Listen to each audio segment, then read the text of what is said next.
Hey, good morning everyone. 12th of June 2020, a Friday morning. Are we enthusiastic about the weekend? Are we enthusiastic about the day? I pray and trust that we are. This morning's devotion is a look at Galatians chapter 6, reading from verse 4 and 5, and they read, "Each one should test his own actions. Then he can take pride in himself without comparing himself to somebody else. For each one should carry his own load." My, how we love to compare ourselves with others. Thinking, I wish I was as strong as that person or as beautiful looking as that person. I wish I had the talents that that person had. It's one of those things that we do in life. Yet in this reading we find that there's a warning given to us as Christians, and also to those who have an overly high opinion about themselves. Also, in the fact that when we refuse to allow others to help us carry our burdens, or even refuse to help carry the burdens of others.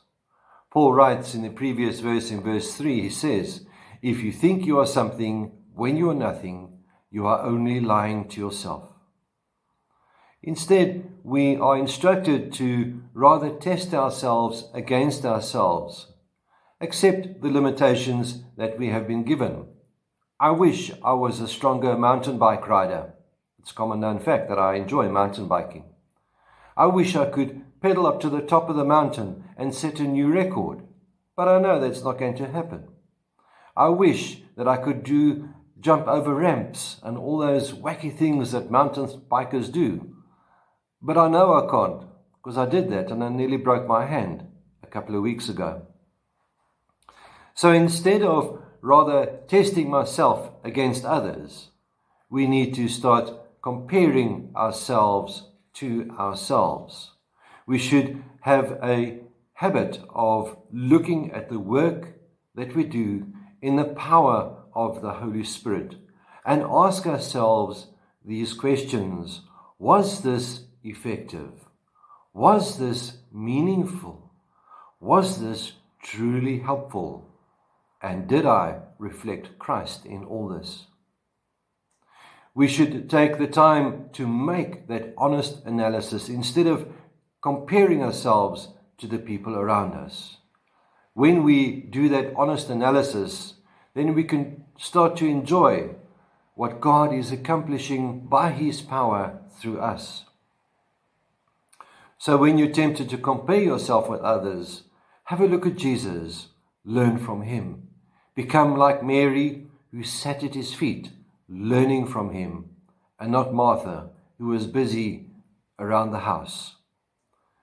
He never compared Himself to any leader or to anyone else, but rather Jesus kept using God as His point of reference. Paul writes in Romans chapter 12, verse 3, "I say to every one of you, do not think of yourselves more highly than you ought to, but rather think of yourself with sober judgment in accordance with the measure of faith that God has given you." My dear friends, the challenge for each and every one of us, each and every day, is who do I compare myself to? Do I compare myself to the man or the woman sitting next to me, someone who I wish I could have the same talents as them? Or do I use Jesus as my reference point, sitting at His feet and learning from Him? As we go into this day, my prayer is that we would allow God to minister to us, that we would allow Him to teach us and to show us His ways and to work with the limitations that we have to the glory of God. May the Lord bless you. May He cause His face to shine upon you and be with you always. Goodbye.